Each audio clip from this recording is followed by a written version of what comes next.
So cracking WPA or WPA2 encrypted networks, it's not simple, especially that all the packets that are sent into the air are not useful for us, as they do not contain any information that can help us determine the WPA key. Before we get into cracking WPA and WPA2, there is a feature called WPS. It allows users and clients to connect to the network by a push of a button.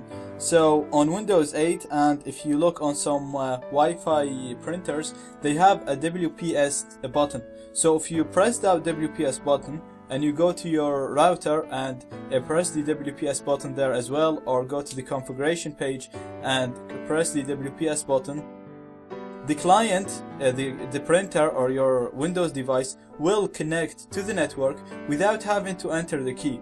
So the purpose of using WPS, it's a feature that allows clients to connect to the network easily without having to enter the WPA key manually. So it's just a feature in routers. This feature works and authenticates the client based using an 8-digit long PIN. So it doesn't use the actual WPA key, it uses an 8-digit PIN. This is only digits, and it's only 8 bits long, so there isn't too many possibilities for this, and if we use a brute force attack, we are guaranteed to guess this pin.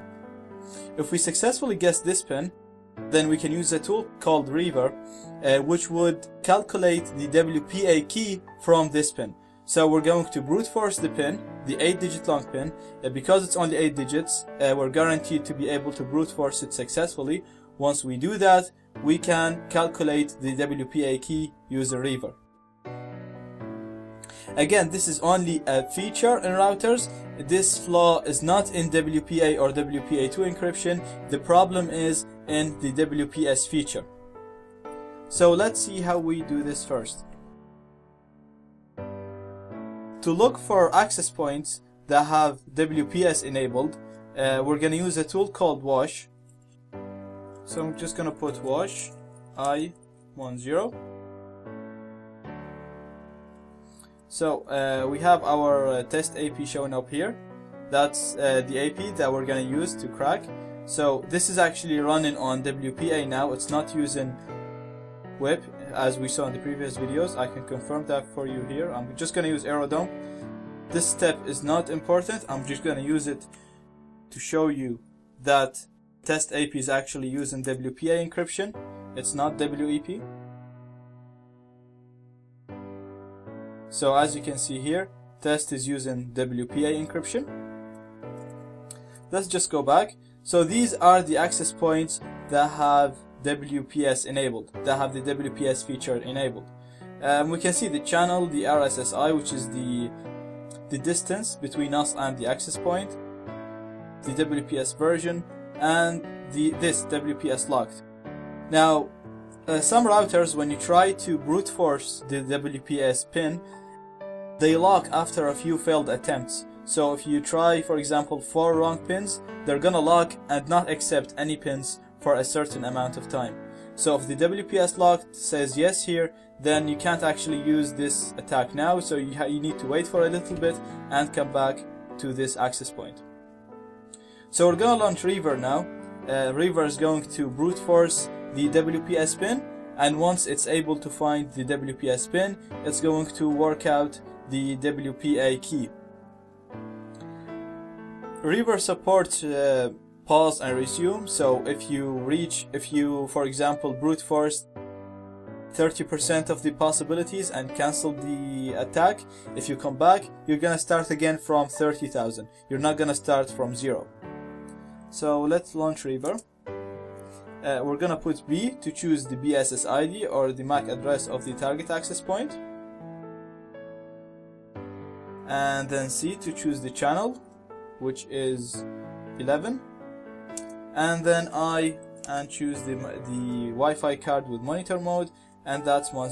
So very simple. Reaver, access point, BSS ID, channel, and then the Wi-Fi card with monitor mode. Gonna hit enter, and now Reaver associated with the target access point. It tried to determine the WPS pin. Now I have an easy pin, which is 1, 2, 3, 4, 5, 6, 7, 0, and from that it was able to calculate my WPA key. So that's the WPA key, UAURWS XR, and that's just the name of the access point. So I can just come now and connect to my network, and if I put the key that we just found, show the password, and it's UAURWS XR, connect, and as you can see, we connected successfully to the network. Now there's a few options that I'd like to show you for Reaver. I'm just gonna go Reaver, help, and that's all the options that you can use with Reaver. So as I said, some routers would lock after a few failed attempts. Therefore, you can use some of these advanced options to get Reaver to work against these access points. For example, you can use the delay option and specify the amount of time in seconds that Reaver should wait between each brute force attempt or each pin attempt. You can also use the lock delay to tell Reaver to wait, for example, 60 seconds after if the access points gets locked, then wait for 60 seconds and then continue your brute force attempt.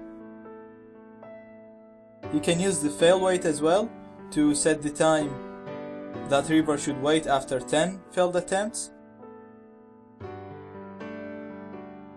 You can use the OR option to tell Reaver to sleep after a certain amount, to sleep for a certain amount of seconds after a certain number of tries. You can set up the timeout. You can play with these options, the delay options, and the timeout, the fail wait, and all that if the access point was locking or was ignoring some of your brute force attempts. Click here for the next video and click here for the previous video, or go to description for the video link. A link was provided in the description below for all of my other videos on cracking Wi-Fi passwords. Please like this video and thank you for watching.